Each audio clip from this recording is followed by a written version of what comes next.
It's my great pleasure to be here today. And I had a great experience in the planning of all this coming together. And I do want to say thank you for everyone who's made this happen. You know, when I was contacted and invited to speak, I said yes. And from that moment forward, it's just been in this divine flow. Everything I needed came forward. Every piece of information I needed was provided. And so I am very grateful to your community, just how well you embrace guests and visitors, and it feels wonderful to be here. And I travel around the Great Lakes region and the Eastern region. I've been to lots and lots and lots of ministries and churches, and you know, you can tell, many of you might have experienced this, when you first walk in the door, what it feels like. And it just feels so good. So I'm excited to be here with you and to hear about your new vision and your new possibilities. I know that you're in the ministerial search, and it's such an opportunity for you to come together to vision for what you want. You know, this is the time. What's on your heart? What have you wanted? You know, let your board know and gather together as a community, as I know that you're already doing, because it's so powerful. And, you know, we're talking today about possibilities. So what are those possibilities that exist within you that you would like to bring forward? And I know that as we have those experiences come to us and as we get the invitations to move into a greater understanding of spirit, sometimes we're not always willing to say yes to that. And I know that's been my journey. I can tell you that when I was growing up, even when I was first in Unity, being a minister and speaking from a platform was never a part of my plan. Also, being on the Unity Worldwide Ministries Board, didn't even think about it. But I have found that those are the times when I feel most resistant to an idea, is when I really am being invited into just saying yes. Because, like I said, everything that needs to happen to propel you into that, all the support you need does come rushing forward once you say yes to it, because we are such powerful creators.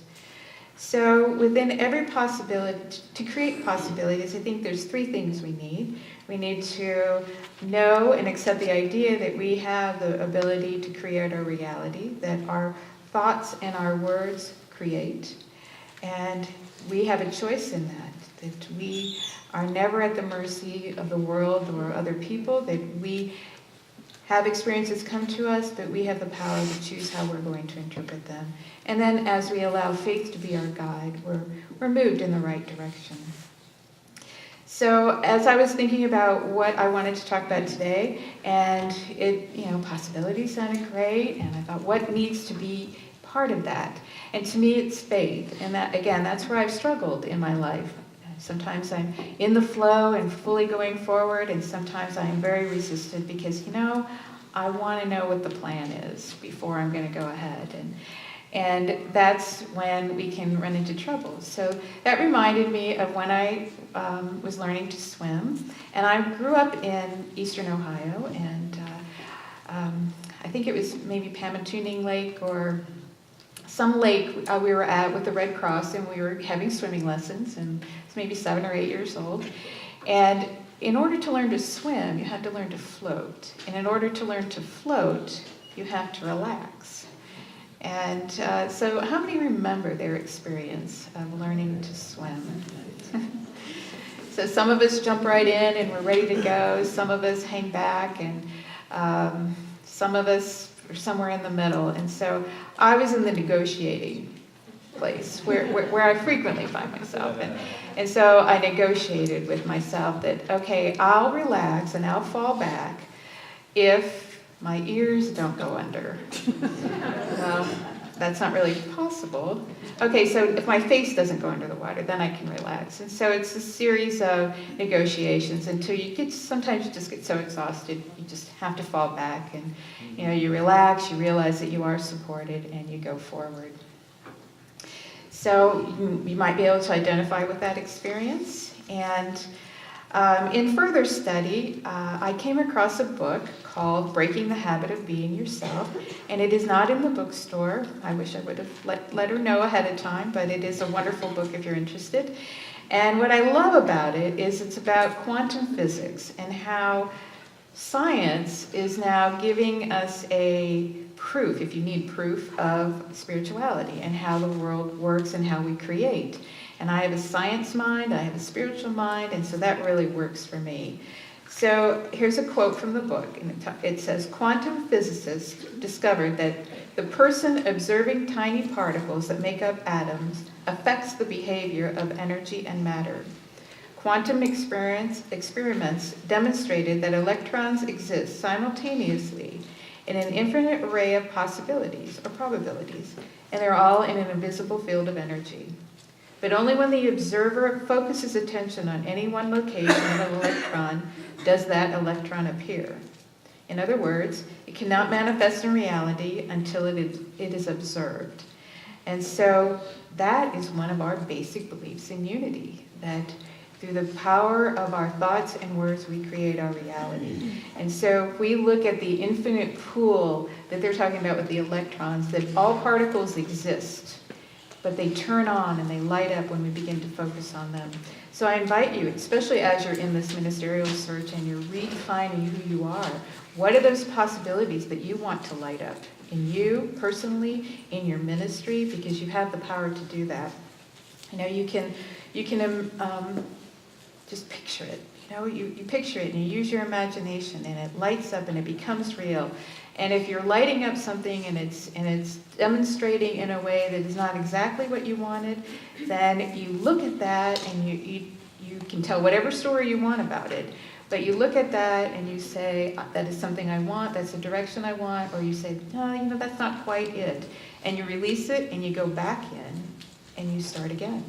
What are you focusing on? What are you powering up in you? What electron are you lighting up? And so it's just fascinating that you can create whatever you want. And the more you talk about it, the more powerful it becomes. And another interesting point was the quantum field responds not to what we want, it responds to who we are being. So who are you?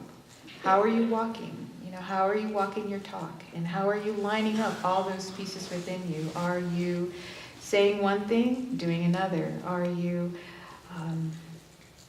affirming health and wellness, but your practices and your life experiences are the opposite of that? So the universe is looking for an alignment of your thoughts and your feelings, and your life experiences will tell you exactly where you are in that process. So if you're holding this idea and you're not seeing it manifest, it's not a time to be hard on yourself or to go down that road. It's just a time to go in and say, that's good information. Now what do I need to do to make minor corrections along the way? And it's just an inward, outward process. And we're creating all along the way. And once we really understand that process, you know, it really frees us up. That's one of the things I love most about Unity is the power of choice. And in my work with youth ministry programs and kids and youth and teachers and sponsors, it's that piece that if the kids don't get anything else out of this, knowing that they have a choice to create the life that they want. They're not victims of their circumstances or having to live in the past. That helps create them, but it's not who they have to remain if they choose not to. And another source of wisdom that I really appreciate is the Bible. And when working with our youth programs, we do use a lot of Bible because it's not the story of people, you know, some random people that happened a long time ago, and what does that have to do with my life now? And maybe the story is violent, maybe it isn't, but it's about the experiences that the people were having. It was about what were the issues they were facing and how did they handle those experiences. So I am going to read you a short story, and your only task is to sit back and listen. And I'm going to read it to you in 3 different ways from 3 different perspectives and just see if any of these resonate with you, if you see yourself within this story. So the story is Jesus walks on the water. So version number 1. Immediately Jesus made us get into the boat, and go ahead to the other side, while he dismissed the crowds. And after he had dismissed the crowds, he went up by the mountain to pray. When evening came, he was there alone. But by this time the boat, battered by the waves, was far from the land, for the wind was against them. And early in the morning he came walking toward us on the sea. But when we saw him walking on the sea, we were terrified, saying, "It's a ghost." And we all cried out in fear. But immediately Jesus spoke to us and said, "Take heart, it is I, do not be afraid." Then Peter answered him, "Lord, if it is you, command me to come to you on the water." He said, "Come." So we saw Peter get out of the boat and start walking on the water toward Jesus. But when he noticed a strong wind, we saw him become frightened and begin to sink. And Peter cried out, "Lord, save me." Jesus immediately reached out his hand and caught him, saying to him, "You have little faith, why did you doubt?" Then they got into the boat, and the wind ceased. And those of us in the boat worshipped him, saying, "Truly, you are the Son of God." Perspective number 2. Immediately, Jesus made us get into the boat and go on ahead to the other side, while he dismissed the crowds. And after he had dismissed the crowds, he went up by the mountain to pray by himself. When evening came, he was there alone, but by this time the boat, battered by the waves, was far from the shore, and the wind was against me. And in the early morning, Jesus came walking toward us on the sea.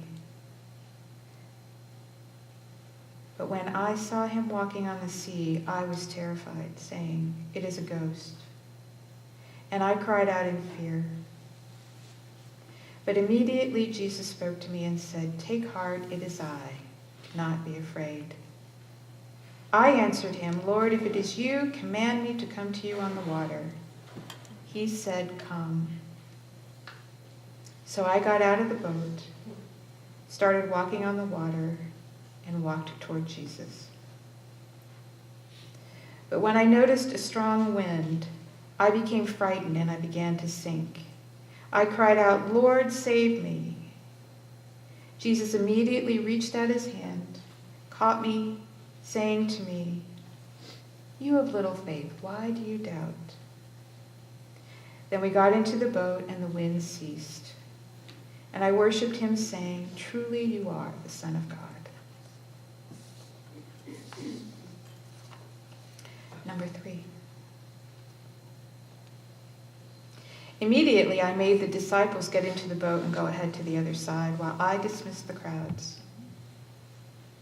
And after I had dismissed the crowds, I went up the mountain by myself to pray. When evening came, I was there alone, but by this time I noticed that the boat, battered by the waves, was far from the shore, for the wind was against them. And early in the morning I came walking toward them on the sea. When the disciples in the boat saw me walking on the sea, they were terrified, saying, "It is a ghost," and they cried out in fear. Immediately I spoke to them and said, "Take heart, it is I. Do not be afraid." Peter answered me, "Lord, if it is you, command me to come to you on the water." I said to him, "Come." So Peter got out of the boat, started walking on the water, and came toward me. But when he noticed a strong wind, he became frightened and began to sink. He cried out, "Lord, save me." I immediately reached out my hand and caught him, saying to him, "You of little faith, why do you doubt?" Then we got into the boat, and the wind ceased. And those in the boat worshipped me, saying, "Truly you are the Son of God." And so I invite you to just consider which person are you today? Because in every story, we are all the characters, but one may be resonating with us at one time or another. So were you like the disciples? Or have you been like the disciples? where something was calling you forward, but you were too fearful to get out of the boat, whatever your boat might be? Did you just sit back and watch and observe, never really dipping your toe into whatever experience was inviting you out? Or are you like Peter, who's willing to step out in faith? He's willing to at least get out of the boat because he knew there was something greater for him out there. But he was new in his understanding. And so as he stepped out of the boat, he had his eyes focused so strongly on the Christ. And the moment he felt the distraction of the wind, he looked away and he began to sink. And so we can look at our lives. And what are those distractions that pull us away from our focus on that inner Christ presence? They can be small things, they can be large things. But if we understand that if we notice the feeling and we notice ourselves sinking, or we notice our doubt beginning to step in, if we just refocus on that Christ presence, we are lifted back up and we are able to go forward. And then sometimes we're like Jesus, that everything is just working and we are centered in the truth, we know what we're to do, and we go about our business. And it is through that experience of living and being an expression of the Christ presence that we lift others up. And it is such a powerful thing to know and to do and to be. And so when we look at the stories of the Bible, or really any story in our life, it'll speak to us in a certain way. And the stories are so rich because depending on where you are and what you're experiencing, they will have different meaning for you at different times. So it's always looking to, who am I today in this? And how did this character figure it out? Because that would be a guide for me. So another quote I really like is, when you want something, all the universe conspires in helping you achieve it. So we need to be very mindful of what it is we want. We might think something, but it's aligning heart and mind together so that we can bring those positive experiences, enriching experiences into our life. So I invite you to dream big dreams. You're in a place of creation and exploration and discovery, and it is really an exciting time because you can have whatever you like. And so make it big. Because we don't create for what we have today. We take care of what we have for today, and we dream so that we can expand and draw to us more of what we want. And so as we align our heart and our head, we strengthen our faith. And I have a tool that you can use if you find yourself in a place of doubt, or a place of kind of sinking down again. This is a very simple tool that you can use any time of the day, night. And it is a tool that you might want to practice with your eyes closed alone, but ultimately you want to be able to use it while you are out amidst people and experiences. And it comes from heart math. Has anyone practiced heart math or aware of what heart math is? Okay, you'll recognize this then. So heart math is the idea that that our heart has a brain within it, and our heart is the center of our intelligence. And if we allow it to inform our brain, then we will live a life more in tune with spirit. So the steps are to acknowledge a feeling or acknowledge any place of discomfort in you. You can name the feeling or not. You begin with heart-focused breathing. You're going to draw in and out the word ease. And when I work with kids, I invite them to imagine a blowfish that's getting bigger and smaller and bigger and smaller. So whatever image works for you, you want to anchor the feeling, and then you give thanks. So sit back, and again, if you want to close your eyes, you can. If you want to keep them open, that's fine. And so you're going to just acknowledge whatever you're feeling right in the moment. You can name it or not. And then begin focusing on your breath. And it's move your attention from your head to your heart. And with each breath, imagine the breath going in and out through the heart. If it helps to put your hand on your heart, go ahead and do that. And breathe in, our heart expands. Breathe out, our heart contracts. And we allow ourselves to get into the rhythm of the breath, moving in and out through our heart center.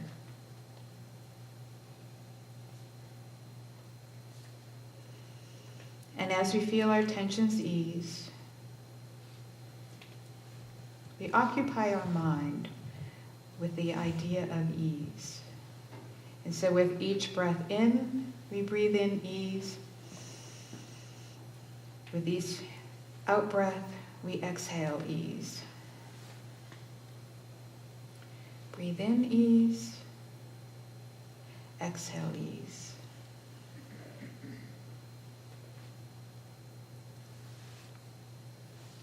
You feel that power of ease moving into every cell of your body.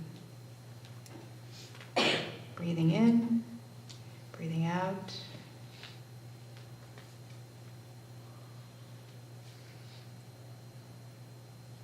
When you feel it, anchor it.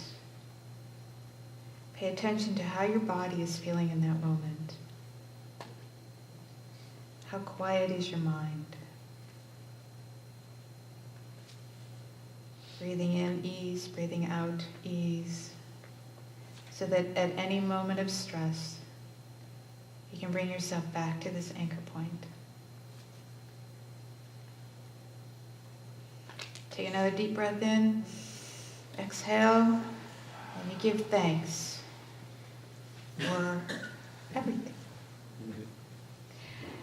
And so my final quote of the day is from Matthew 17:20. Truly I tell you, if you have faith as small as a mustard seed, you can say to this mountain, move from there to here, and it will move. Nothing will be impossible for you. And so in the back, there's a basket of cards and a mustard seed. You can select one if you like, just to remind you that the power exists within you. You can dream big dreams and bring them into being. And I so look forward to seeing what you're going to create and what you are creating. It's been my joy to be here, and I thank you.